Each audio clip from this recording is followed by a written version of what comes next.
Hi YouTube and welcome back to my Let's Play Aion.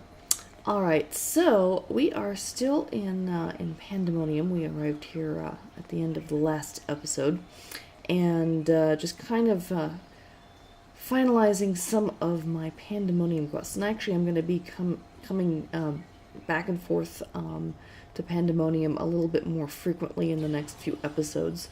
I keep getting sent back here for a variety of things. There's a bunch of quests here that I have to complete, and then I go back to Impetusium, or however they want to pronounce it, and then when I actually hit level 20, I'm going to have to come back, just like level 10. Where I had the Ascension quest where I ascended to Devahood and got my wings and everything. Well then, at level 10 there's another kind of special group of Deva-related quests and things that I'm going to do, so stay tuned for that, because you can see here I'm level 19, I'm going to be hitting level 20 fairly shortly. Not this episode, but I may include the footage of that with the next episode. Obviously, since I am in town, so to speak, I figured I might as well pick up my skill manuals. And instead of just picking up the skill manuals for her level now, I'm also picking up the skill levels for the next time that she can apply skills, and that's going to be level 22. And then I'm holding off on getting the level 25 ones. So I went ahead and bought those, and I can go ahead and learn the two that are available to me now. There we go. So now I have a couple of new skills and things, and a lot of the new skills, as I start learning them and add them and everything, they become chains to existing skills, and so I don't necessarily have to add them to my rotation for my keystrokes. So you can see the ones at the bottom there, it says number 1, 2, 3, etc. The very bottom row there, and I just kind of hit my keyboard and everything. But a lot of them have a chain, so that if I hit, let's say, the number 4 button for that particular attack,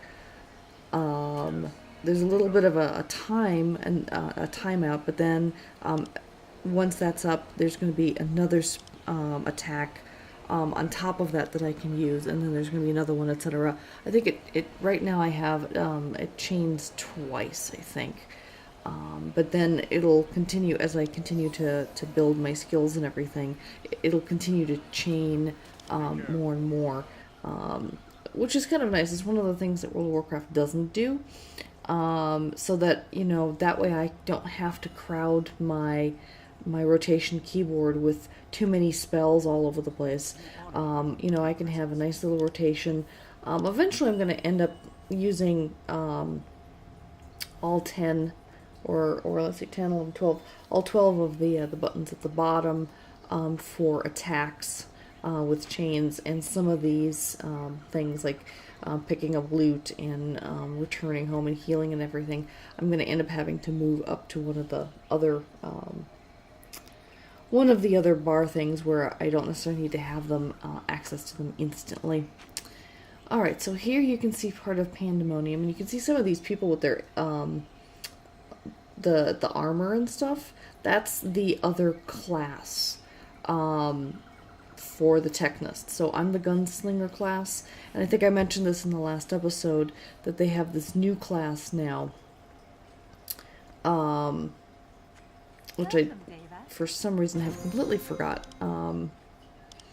what they're called. But so Gunslinger is just one option now. It used to be the only option, but now they've added that second option with the armor. It's kind of like an it's either it's an either something either armor class or something. Oh, I am just so bad at remembering names of things. One of the things I'm looking forward to, though, with my class is once I hit level 25, I'll be able to wield an either cannon So I can choose to either dual wield 2 pistols, or I can wield a single large cannon. Now the large cannon is a much slower shot than the pistols. The pistols can go, you know, bam, bam, bam, bam, bam, in rapid succession, which you've seen me do when I'm attacking and things. But I'm curious to try a cannon and see how I like that. Because even though it goes slower, it obviously is going to pack a bigger punch and do a lot more damage in a single shot than the individual shots of the guns. So it'll be interesting to see how that plays out and what's different about it. All right, so we have another quest here in the library, and ultimately, that's one of the things I'm doing here is that I'm going to be on a quest to find a book, which we'll get into in a second here. Yes, the Book of Oblivion. So you can pause and read this if you're interested. But basically, the bottom line is that there's been reports of people who've come across a book and their memory gets wiped out. They know that they found this weird book, but then they don't remember what happened when they tried to look at it or touch it or something. And so now I'm kind of running around and talking to people like, okay, what was your experience with the book? And they kind of tell me about their experience with losing their memories when trying to touch the book and that kind of thing.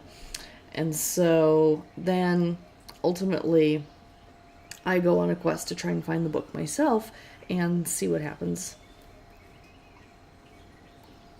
Especially since, you know, I'm this chosen one, this destiny fulfilling one.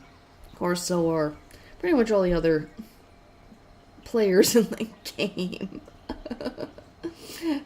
Each one of us is the chosen one. Alrighty. Yep, so here's more discussion on this Book of Oblivion. And I kind of like some of these side quests and things that don't have me out attacking and killing things all the time. I mean, not that I mind, doing the, grinding the quests and things. I actually have a lot of fun doing that. But every now and again, something like this mystery of this book just seems, it's intriguing. I like the fact that it's got a little bit of a storyline going on. It kind of pulls me in. It's like, I'm curious myself. What's going on with this book? Where will this lead? And so I find it fascinating. And so now we're gonna go see if we can find that darn book. Now I will say this, and I actually have quite a bit of edits in here. As you can see, that transition. I ended up spending a good hour and a half running around this library looking for that damn book.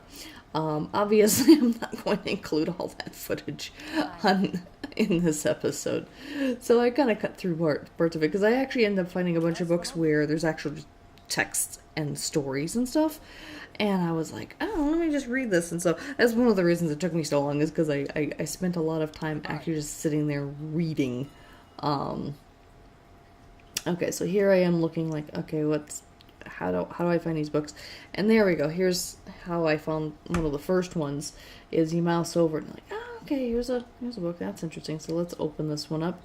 Okay, Asmodian. Well, that's obviously not the Book of Oblivion. But then, of course, I wanted to start reading it. This one I didn't actually start reading because it was just like about 2 people, and I'm like, meh. I lost interest in that pretty quickly.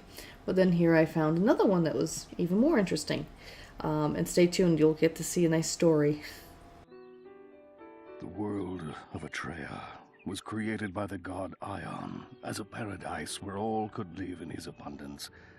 And at the center of the world, he created a tower to house his essence, the magical substance we call ether. The first of Aion's creatures were the Drakan, whom he created to rule the others. But where once they had governed, they now chose to enslave, taking on new powers and a new name, Valar. Their lords rose in rebellion against Aion. The human race opposed the Valar, but human strength and numbers were not enough to overcome them. Aion imbued certain humans with ether, 12 Empyrean lords to rule the human race, and a host of immortal winged devas. But to prevail against such a foe was no easy task, even for these great warriors, and so the war continued for 1,000 years. Israfel, an Empyrean lord, wanted to propose peace to the dragon lords of the Valar. Many disagreed with him, and there were heated debates in the lords' councils, but when Lady Ariel joined in solidarity, many others followed. They lowered the etheric field that protected them from attack, and the Valar delegation arrived at the tower. In an instant, tragedy struck. Lord Ritra fell. Panic gripped the assembly. Who had attacked first? No one could say. All thoughts of peace abandoned, the war began anew as Lord Phrygian launched a bolt of fire toward Aion's tower.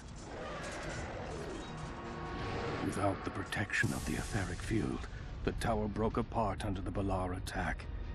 Knowing the danger to humanity and the world, Lady Seal and Lord Israfel rushed to reset the field.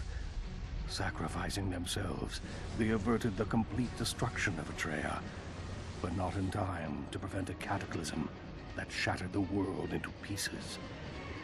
And so the stage was set for another war that would rule the lives of devas and humans for centuries to come. Alright, so that's basically the story of how this world got to be the way it is in the first place. The whole sundering and the two different worlds, and how the Elios and the Asmodians have split into two separate species now, and all that kind of stuff. So that was the story. So now you know. Okay, so I think this is going to be the Book of Oblivion. Perhaps I should leave it there. Yep, so obviously there's something weird going on with that book. However, we won't get to the conclusion of exactly what's going on with that book right now. I'm going to be picking up another quest here that will ask me to talk to several people, and I ultimately end up having a lot of other quests, and I get distracted and things, so sorry. But we will eventually get back to the quest that I'm picking up here, and figuring out more about that book. But that will be coming in a future episode. I can't say exactly when, but that won't be necessarily next episode, because I've already played, and I already know that I'm not gonna be completing that particular quest next episode. But at any rate, I hope that you folks enjoy some of these side quests and things, and some of the non kind of grinding, attacking quests and things, and perhaps enjoy some of these kind of storyline type quests instead. I think they're interesting. So thanks for joining me. Until next week, take care. Bye-bye.